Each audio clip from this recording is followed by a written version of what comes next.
খবর শুনছেন বাংলা সংবাদ থেকে। প্রতিদিনের মতো আজকেও নিয়ে চলে এসেছি বাছাই করা কিছু গুরুত্বপূর্ণ খবর নিয়ে। শুরুতেই শিরোনাম। অনুমতি ছাড়া একটি ফাইলও দপ্তরের বাইরে নয়। কলকাতা পুরসভা কেন্দ্রীয় ভবনের নিরাপত্তায় আরও কড়াকড়ি। শনিবারও বজ্রবিদ্যুৎ সহ বৃষ্টির সম্ভাবনা দক্ষিণবঙ্গের 9 জেলায়। ফের উঠতে পারে ঝড়। কলকাতায় কি পূর্বাভাস, জানুন বিস্তারিত খবরে। তিল জেলায় বেআইনি নির্মাণ ভাঙার স্থিরতা বজায় থাকবে, নির্দেশ হাইকোর্টের। আপাতত নয় বুলডোজার। অন্নপূর্ণা যোজনা সংক্রান্ত সংশয় কাটাতে তৎপর শুভেন্দু। গুজবে কান দেবেন না, বাড়ি গিয়ে ফর্ম পূরণ করবেন সরকারি প্রতিনিধি। বীরভূমে বেআইনি বালি ব্যবসা, পলাতক তৃণমূল নেতার বাড়িতে তল্লাশি, মিলল লক্ষ লক্ষ টাকা, বাজেয়াপ্ত 50 ভরি সোনা ও গয়না। ত্রাণে তিরপল আর শাড়ির স্তূপ ক্লাবে। রাতে ধৃত পুরসভার চেয়ারম্যান, জুতো ছড়ল বিক্ষুব্ধ জনতা। নবদ্বীপে উত্তেজনা। সোনারপুরে ভেরি থেকে মাছ চুরি করতে গিয়ে ধরা পড়লেন তৃণমূল কাউন্সিলর। বসিরহাটে দুর্নীতিতে গ্রেপ্তার আরও এক। টাটা গোষ্ঠীকে আবার সিঙ্গুরে ফিরিয়ে আনতে চায় শ্রমিক। বাংলায় নতুন করে শিল্প আসবে, বার্তা রাজ্য বিজেপি সভাপতির। ফের পুরুলিয়ায় প্রতারণা। দ্বাদশরে 10 লক্ষের বেশি টাকা হাতালেন নাথ জামাই।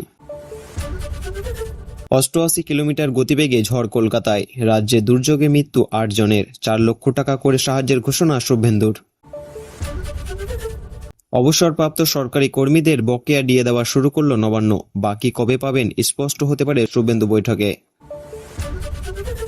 কিভাবে দেহ নামানো হয়েছিল, তিশার শাশুড়ি এবং স্বামীকে ভোপালের বাড়িতে নিয়ে গিয়ে ঘটনার পুনর্নির্মাণে সিবিআই।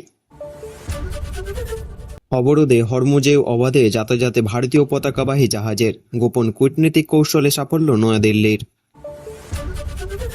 ভারত আমেরিকার বাণিজ্য সমঝোতার কাজ বাকি মাত্র 1%। কবে হতে পারে স্বাক্ষর, ইঙ্গিত দিলেন মার্কিন রাষ্ট্রদূত। রাঘব চাড্ডাদের দল ছাড়া ধাক্কা সামলালে পাঞ্জাবের পুরো ভোটে বিপুল জয়ের আপের। 2 নম্বর কংগ্রেস, 4র্থ স্থানে বিজেপি। নিশ্চিত টিকিট থাকার পরেও ট্রেনে বসে যেতে পারেননি 4 যাত্রী। রেলকে 20,000 টাকা ক্ষতিপূরণ দিতে বলল হাইকোর্ট। মহারাষ্ট্রে বিষ মদ খেয়ে 15 জনের মৃত্যু। আশঙ্কাজনক অবস্থায় হাসপাতালে ভর্তি অনেক। গ্রেপ্তার 8। অনুমতি ছাড়া একটি ফাইলও দপ্তরের বাইরে নয়। কলকাতা পুরসভা কেন্দ্রীয় ভবনের নিরাপত্তায় আরও কড়াকড়ি। দক্ষিণী অভিনেতা অজিতের পরিবারে শোকের ছায়া। কাছের মানুষকে হারিয়ে ভেঙে পড়েছেন নায়ক। শান্তি ফেরাতে ইসলামাবাদের ভূমিকা গুরুত্বপূর্ণ। ভারত সফরের পরে প্রাক উপপ্রধানমন্ত্রীর সঙ্গে বৈঠক রুবিও। রাশিয়ায় জোরালো হামলা ইউক্রেনের। 200 ড্রোন দিয়ে নিশানা করা হলো বিদ্যুৎ কেন্দ্র এবং বসতি এলাকায়, দাবি মস্কোর। এখন দুয়ারে প্রধানমন্ত্রী। বিএনপি সরকার 100 দিনের পূর্তি। তারেক রহমানের বার্তা বাংলাদেশবাসীকে। বাংলাদেশি অনুপ্রবেশকারী সন্দেহে বনগাঁ স্টেশন থেকে 4 জনকে আটক করল রেল পুলিশ। তালিকায় এক স্কুল ছাত্র। নতুন অ্যাডভোকেট জেনারেল নিয়োগ করল রাজ্য সরকার। রাজ্যপালের হয়ে সওয়াল করা আইনজীবীকে দায়িত্ব। এতক্ষণ শুনলেন সংবাদ শিরোনাম, এবার আসছে বিস্তারিত খবরে। অন্নপূর্ণা যোজনার ফর্ম পূরণের জন্য প্রত্যেকের বাড়িতে সরকারের প্রতিনিধি যাবেন, জানিয়েছেন মুখ্যমন্ত্রী শুভেন্দু অধিকারী।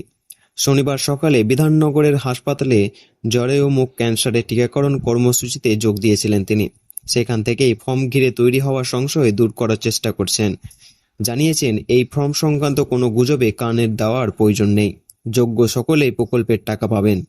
অন্নপূর্ণা যোজনার রাজ্যে মহিলাদের মাসে 3,000 টাকা করে দেওয়ার প্রতিশ্রুতি দিয়েছিল বিজেপি। ক্ষমতায় আসার পর শুভেন্দু সরকার সেই প্রকল্পের ফর্ম প্রকাশ করেছে।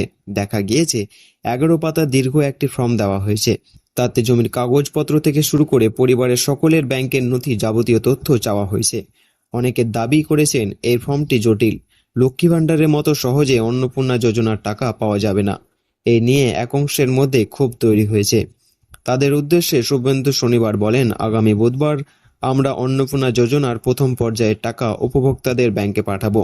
প্রত্যেকের বাড়িতে ফর্ম পূরণের জন্য লোক যাবে। আপনাদের ফর্ম তারাই পূরণ করিয়ে দেবেন, কোনো গুজবে কান দেবেন না। শুভেন্দু আরও বলেন, আমরা চাই প্রকৃতি প্রাপক টাকা পান। অভারতীয় বা পুরুষ কেউ এই টাকা যাতে না পান, সেটা আমরা নিশ্চিত করব। ভোটের আগে বিজেপি পশ্চিমবঙ্গের জন্য যে ইস্তাহার বা সংকল্প পত্র প্রকাশ করেছিল তার অন্যতম প্রতিশ্রুতি ছিল অন্নপূর্ণা যোজনা। শুভেন্দু জানিয়েছেন, সংকল্প পত্রের প্রতিটি প্রতিশ্রুতি বাক্য পালনের দায়িত্ব তার সরকারের, তাই অন্নপূর্ণা যোজনাতেও তার অন্যথা হবে না। রাজ্য সরকারের এই প্রকল্পের সুবিধা 25 থেকে 60 বছর বয়সী মহিলারা পাবেন। বলা হয়েছে, আয়কর দিলে বা সরকারি চাকরি করলে নিয়মিত বেতন বা পেনশন পেলে এই প্রকল্পের টাকা পাওয়া যাবে না। তবে প্রকল্পের ফর্মটিতে পরিবারের সকলের খুঁটিনাটি তথ্য চাওয়া হয়েছে। জমি সংক্রান্ত তথ্য এবং তার কাগজ ফর্মের সঙ্গে জমা দিতে বলা হয়েছে। অনেকে ফর্ম সরলীকরণের দাবি জানিয়েছেন। অন্নপূর্ণা যোজনার ফর্ম নিয়ে ইতিমধ্যে আশ্বস্ত করেছেন মন্ত্রী অগ্নিমিত্রা পাল। এবার শুভেন্দু সংশয় দূর করার চেষ্টা করলেন। বীরভূমের মোহাম্মদবাজার ব্লকে রাজ্যধরপুর গ্রামে এক বালি ব্যবসায়ী বাড়ি এবং দপ্তরে যৌথ অভিযান চালায় পুলিশ। অভিযানে বিপুল পরিমাণ নগদ অর্থ এবং সোনা গয়না বাজেয়াপ্ত করা হয়েছে বলে পুলিশ সূত্রে খবর। স্থানীয় সূত্রে জানা গিয়েছে, অভিযুক্ত বালি ব্যবসায়ী লবণ তৃণমূল নেতা ছিলেন। অবৈধভাবে নদীর চর থেকে বালি তুলে বিক্রি করতেন বলে অভিযোগ। তিনি এখন পলাতক। পুলিশ সূত্রে জানা গিয়েছে, দীর্ঘদিন ধরে বেআইনিভাবে বালির খাদান চালাচ্ছিল লবণ। তার বাড়ি সংলগ্ন দপ্তর হিসেবে বহির্ভূত নগদ মজুদ রয়েছে বলে খবর পেয়ে তল্লাশি চালানো হয়। সেই অভিযানে প্রায় 49,75,000 টাকা নগদ এবং 502 গ্রাম প্রায় 43 ভরি সোনার অলংকার বাজেয়াপ্ত করা হয়েছে। এই মামলায় জড়িত থাকা অভিযোগ শামীম শেখ নামে এক ব্যক্তিকে গ্রেপ্তার করেছে পুলিশ। তবে মূল অভিযুক্ত লবণ শেখ সহ আরও 2 জন এখন পলাতক বলেই জানা গিয়েছে। তাদের খোঁজে তল্লাশি শুরু করেছে মোহাম্মদ থানার পুলিশ।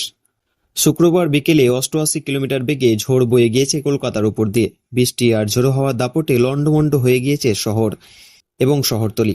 বহু জায়গায় গাছ উপড়ে পড়ে গিয়ে যানবাহন চলাচল ব্যাহত হয়েছে, এমনকি ট্রেন পরিষেবাও থমকে গিয়েছে দীর্ঘক্ষণ। ঝড় বৃষ্টিতে রাজ্যে 8 জনের মৃত্যু হয়েছে শুক্রবার। ঝড় বৃষ্টির সম্ভাবনা রয়েছে শনিবারও। আলিপুর আবহাওয়া দপ্তর জানিয়েছে, দক্ষিণবঙ্গের 9টি জেলায় বজ্রবিদ্যুৎ সহ বৃষ্টির সম্ভাবনা রয়েছে, সঙ্গে বইতে পারে ঝোড়ো হাওয়া। শনিবার ঝড় বৃষ্টি হতে পারে পূর্ব মেদিনীপুর, পশ্চিম মেদিনীপুর, ঝাড়গ্রাম, পুরুলিয়া, বাঁকুড়া, পশ্চিম বর্ধমান, পূর্ব বর্ধমান, বীরভূম এবং মুর্শিদাবাদে। এই জেলাগুলিতে বজ্রবিদ্যুৎ সহ বৃষ্টির পাশাপাশি ঘন্টায় 40 থেকে 50 কিলোমিটার বেগে ঝোড়ো হাওয়া বইতে পারে। কলকাতা সহ দক্ষিণবঙ্গের বাকি জেলাগুলিতে বিক্ষিপ্ত ঝড়ো বৃষ্টির সম্ভাবনা রয়েছে, তবে তা তুলনামূলক কম।